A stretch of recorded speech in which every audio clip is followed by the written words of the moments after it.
뭐 우리가 무리를 준다 안 준다라는 거를 얘기로 이렇게 드리는 것보다는 직접 해보시면은 바로 이해가 가실 거예요.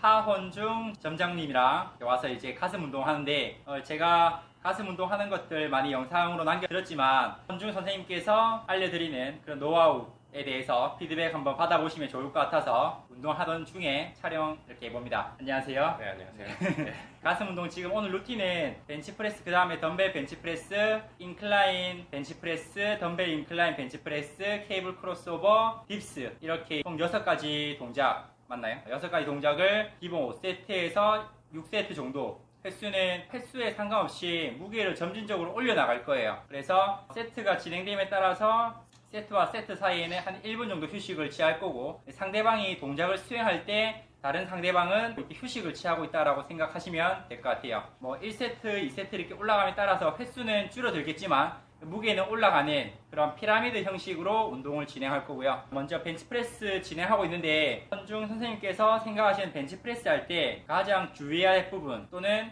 다른 분들께서 운동하실 때 이것만큼은 참고하셔서 꼭 동작 수행하실 때 도움이 좀 되셨으면 하면 좋겠다라는 거에 대해서 한번 말씀해 주세요. 일단 제가 생각하기에 벤치프레스라고 하는 운동은 다른 우리 흔히 얘기하는 3대 운동, 즉 스쿼트, 데드리프트, 그리고 마지막으로 벤치프레스까지 아주 인체의 여러 통합적인 기능들을 많이 활용해 줄 수 있는 좋은 운동 중에 하나인데, 그러다 보니까는 후보자분들께 경각심을 가지라고 말씀드리는 부분 중 하나가 바로 이 무게에 대한 욕심입니다. 일단 벤치프레스라고 하는 게 뭐 쉽게 한 문장으로 설명드리자면은 누우신 상태에서 이 몸의 중력에 저항하는 방향으로, 그러니까 하늘을 보고 바라던가 덤벨이라던가 다른 어떤 무게를 들고 올리는 방식으로 이해를 해주시면 될 것 같은데, 이때 정확한 자세가 무엇인지 몸에서 제대로 체득이 안 된 상태에서 무조건 이 드는 거에만 어떤 의의를 두고 진행을 하면서 어깨라던가 팔꿈치, 다른 관절들에 무리를 주는 경우들을 많이 봤습니다. 그래서 저 같은 경우에 이제 초보자분들께 가장 많이 강조하고 싶은 부분 중 하나가 바로 정확하게 내가 저중량으로도, 쉽게 얘기해서 낮은 무게로도 이 큰 자극을 끌어내기 전까지는 무게에 대한 욕심을 너무 많이 내지는 않았으면 좋겠다라는 거고,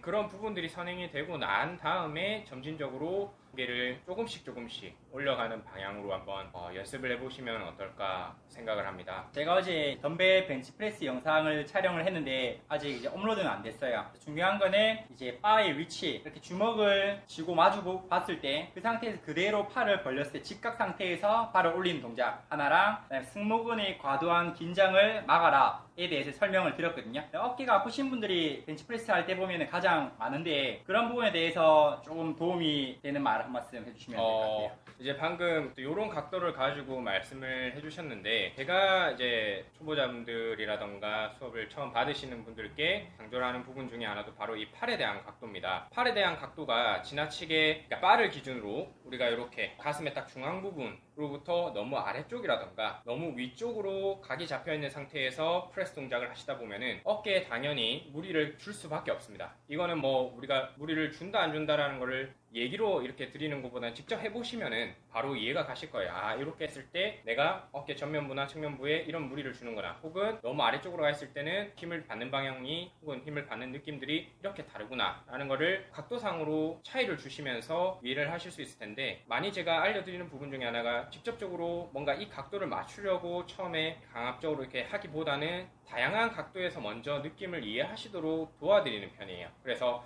이렇게 해야 되는 이유가 이렇게 했을 때와 이렇게 했을 때 이런 어떤 차이들이 있기 때문이고, 이런 차이들이 몸에 어떤 안 좋은 영향을 줄 수 있다는 것을 이 낮은 무게에서나 저강도로서 이 몸으로 먼저 이해를 하게끔 도와드리는 편이거든요. 가장 중요한 부분은 아무래도 이런 각도에 대한 부분인 것 같고, 뭐 정확하게 이게 사람마다 조금씩은 차이가 있기 때문에 몇 도부터 몇 도까지 다 딱 정확하게 알려드리기는 힘들겠지만은 보편적으로 이해를 하시기 편한 각도를 말씀드리자면, 이 바가 가슴의 중앙에 왔을 때 자연스럽게 벌어지는 이 팔꿈치와 손목의 각도입니다. 그래서 이런 각도가 가장 이상적이다. 여기에 지금 딱 중앙에 바를 이미지로 하나 잡아 놓으시게 되면은 이 각도가 그대로 우리가 프레스 할 때의 구도와 궤도와 많이 맞아 떨어진다라고 생각을 해주시면 될 것 같아요. 저도 이제 어제 덤벨 벤치프레스에 대한 영상을 정석적인 부분을 설명드렸는데 제가 지금 설명 듣다 보니까 한 가지 또 생각난 팁은 결국에는 이제 무게를 많이 올려서 동작을 수행하기보다는 낮은 무게에서 동작을 수행할 때 바의 위치를 다각도로 자기가 시도를 해보시는 거예요. 결국에는 자기의 체형에 맞게끔 운동을 하시려면은 바의 위치가 꼭 가슴의 중앙 라인에 오는 게 정답이 아니라 본인에게 맞는 어깨 팔 길이라든지 어깨의 가동 범위, 그 다음에 가슴의 사이즈, 형태 이러한 것들이 다 다르기 때문에 정석적인 자세는 알고 가시되 낮은 무게로 내가 통증을 느끼지 않는 범위를 찾아가는 것 또한 하나의 방법이라고 그렇죠. 생각이 드네요. 네, 맞습니다. 그럼 이제 이렇게 루틴을 진행함에 있어서 휴식 시간은 저는 아까 1분 정도 가진다라고 했는데 헌중쌤 같은 경우에는 몇 분 정도 보통 개인적으로 운동할 때 가져가시는 편이세요? 평균은 1분 정도가 되는 것 같고요. 짧으면은 30초에서 길면은 한 2분 정도까지. 그거는 이제 우리가 초반부에 얼마 정도의 어느 정도의 무게를 다루느냐에 따라서, 그리고 후반부로 갈수록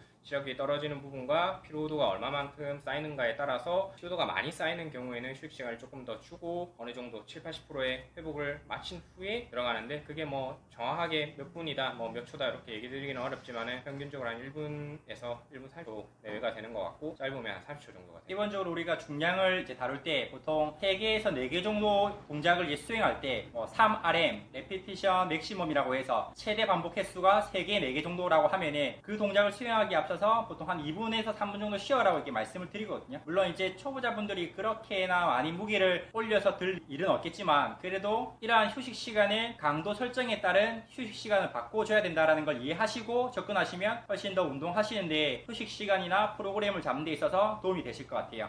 또 뭐 할 말씀 있으신가요? 항상 부상 조심하시면서 운동하시길 바라는 마음입니다. 네, 오늘도 저희 가슴 운동 열심히 하도록 하겠습니다. 긴 영상 봐주셔서 감사합니다.